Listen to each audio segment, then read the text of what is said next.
Already Tisha মোস্তাককে নিয়ে অনেক নাটক হয়ে গেছে, অনেক গল্প হয়ে গেছে।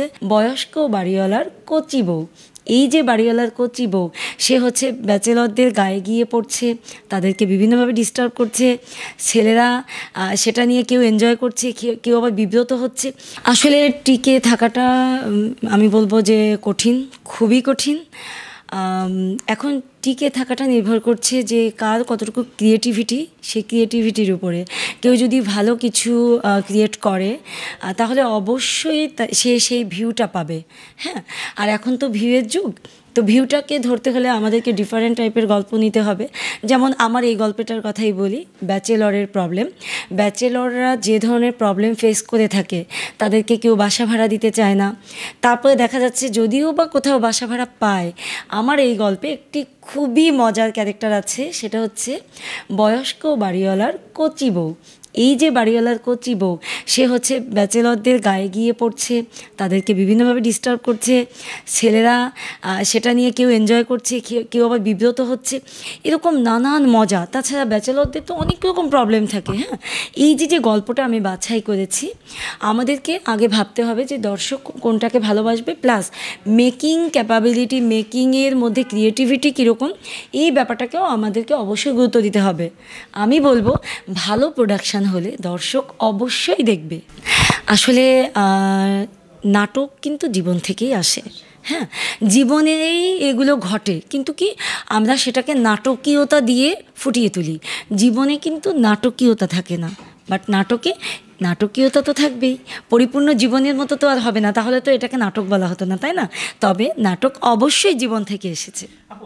আসলে কি দিন দিন মানুষ, কি বলবো, আসলে এই কথাটা বলতে আমার খারাপ লাগছে, প্রত্যেকটা মানুষের চাহিদা বেড়ে যাচ্ছে, লোভ বেড়ে যাচ্ছে। মানুষ কিন্তু তার সামান্য পাওয়া বা একটু কম পাওয়া নিয়ে কেউ তুষ্ট থাকতে চাইছে না। তো সবাই চিন্তা করছে যে আমি আরও চমৎকার বা একটি বিলাসী জীবনযাপন করব। এই যে বিলাসী জীবনযাপন করার স্বপ্ন থেকেই কিন্তু মানুষ, এই যে যেটা আপনি প্রশ্ন করছেন যে বয়স্কদের বিয়ে করতে চাওয়া, কিন্তু এতে অনেক ধরনের সমস্যা ঘটছে। সেই সমস্যাগুলো কী ধরনের সমস্যা আমরা ফেস করি, সেগুলো এই নাটকে আপনারা দেখতে পাবেন। এবং এখান থেকে অবশ্যই কিছু মেসেজ পাবেন যেটা মানুষকে সতর্ক করতে পারে। তবে হ্যাঁ, সব জায়গায় কিন্তু আমরা মেসেজের প্রত্যাশা করব না। বিনোদন বলেও তো একটি কথা আছে, তাই না? আসলে কি এক একটা সময়ে এক একটা ইস্যু দর্শক দেখতে চায়। আমাদেরকে কিন্তু বর্তমান সময়ে দর্শকের চাহিদা কী সেটা মাথায় রাখতে হবে। অলরেডি তিশা মোস্তাককে নিয়ে অনেক নাটক হয়ে গেছে, অনেক গল্প হয়ে গেছে। একটা সময় এটা নিয়ে প্রচুর নিউজের ভিউ হতো, এখন ভিউটাও ওইভাবে হচ্ছে না। সরি টু সে, এইভাবে ভিউয়ের কথাটা আমার বলা উচিত হচ্ছে না, কিন্তু কি ভিউটাকে অস্বীকার করে না আমরা নাটক আসলেই বানাতে পারছি না। আমাদের ভিউটাকে মাথায় রাখতে হচ্ছে যে দর্শক কী চাচ্ছে। অবশ্যই সেটা আমাদের ক্রিয়েটিভিটির বাইরে না, আমাদের শৈল্পিকতার বাইরে না। আমাদের শৈল্পিকতা থাকতে হবে, আমাদের শালীনতা থাকতে হবে, পরিমিতি বোধ থাকতে হবে। এই বিষয়গুলোর উপর দৃষ্টি দিয়েই আমরা কিছুটা ভিউয়ের কথা চিন্তা করছি। যেমন নিউজ, আমরা নিউজের কথাটাই বলি। খবর কি, এই মুহূর্তে যেটার গুরুত্ব আছে ওইটাই তো খবর। আজকে যেটা গুরুত্বপূর্ণ কালকে কিন্তু সেটা গুরুত্বপূর্ণ নাও হতে পারে। আমি ঠিক সেই দৃষ্টিকোণ থেকে বলেছি যে তিশা মোস্তাক এটা এখন আর আমি আর বানাতে চাইছি না, এটা নিয়ে গল্প হয়ে, এবং সিনেমা বানালে সেটি হবে ব্যতিক্রমী একটি গল্প। অলরেডি আমি গল্প নিয়ে ভাবছি, মাথায় নিয়েছি, আমার কিছু প্রডিউসার আছে। তবে কাজটি আমি যেন খুব সফলভাবে সুন্দরভাবে করতে পারি। আমার ওই সিনেমার গল্পটি থাকবে খুব ব্যতিক্রম।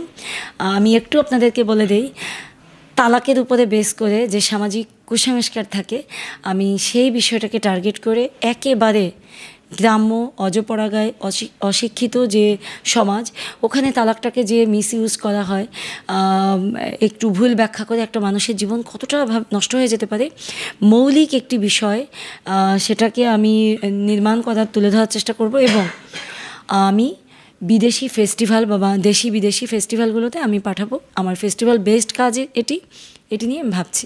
আসলে কথাটা অস্বীকার করার উপায় নেই, শাকিব খান উনি অনেক পরিশ্রম করেছেন জীবনে। উনি যে জায়গাটায় চলে গেছেন, এখানে যেতে ওনার অনেক কষ্ট, সাধনা, ত্যাগ, তিতিক্ষা, অনেক কিছু, অনেক প্র্যাকটিস, অনেক কিছুর পরে উনি এই জায়গাটা পৌঁছাতে পেরেছেন। তো এখন শাকিব খানকে নিয়ে সিনেমা বানালেই যে সেটা ভালো হবে, অন্য কিছু যে হবে না তা কিন্তু না। তবে আমার ব্যক্তিগত একটি ভালো লাগা আছে, সেটা হচ্ছে আমি কমার্শিয়াল সিনেমা নিয়ে আসলে ভাবছি না। অলরেডি আমার দুটা সিনেমা স্বল্পদৈর্ঘ্য চলচ্চিত্র আমি সেন্সর করিয়েছি, যেটা হচ্ছে পৃথিবীর 8টা দেশে দেখানো হয়েছে এবং 2-1টা অ্যাওয়ার্ড পেয়েছে। আর ফ্রান্সে, ব্রাজিলে, ইন্ডিয়ায়, বাংলাদেশের ঢাকা ইন্টারন্যাশনাল ফিল্ম ফেস্টিভ্যাল, এই ফেস্টিভ্যালগুলোতে আমার সিনেমাগুলো দেখানো হয়েছে। এছাড়া আরও কয়েকটা দেশে গিয়েছে। তো আমার একটা টার্গেট কি, আমি একটু অফ ট্র্যাকের গল্প নিয়ে কাজ করি, একটু ফেস্টিভ্যাল বেসড কাজ করি, যার কারণে আসলে শাকিব খানকে নিয়ে সিনেমা বানানোর কথা এখন পর্যন্ত ভাবছি না। সত্যি কথা কি, আমি বেশ কিছুদিন একটু আমার কাজগুলো নিয়ে ব্যস্ত ছিলাম। আমার কাজগুলোর স্ক্রিপ্ট আমি নিজেই করি। আমার খুবই ইচ্ছা আছে দরদটা দেখার। দরদের প্রতি আমার যথেষ্ট শুভেচ্ছা, অভিনন্দন আছে, বাট আসলে এটা আমার দেখা হয়ে ওঠেনি, আমি সরি। কিন্তু নিশ্চয়ই দেখবো। আমরা যারা সিনেমা বানাই আমরা কিন্তু দেখি, আমরা অবশ্যই দেখি। আমাদের একটা প্র্যাকটিসই আছে যে প্রতিদিন আমরা 2টা করে সিনেমা দেখবো।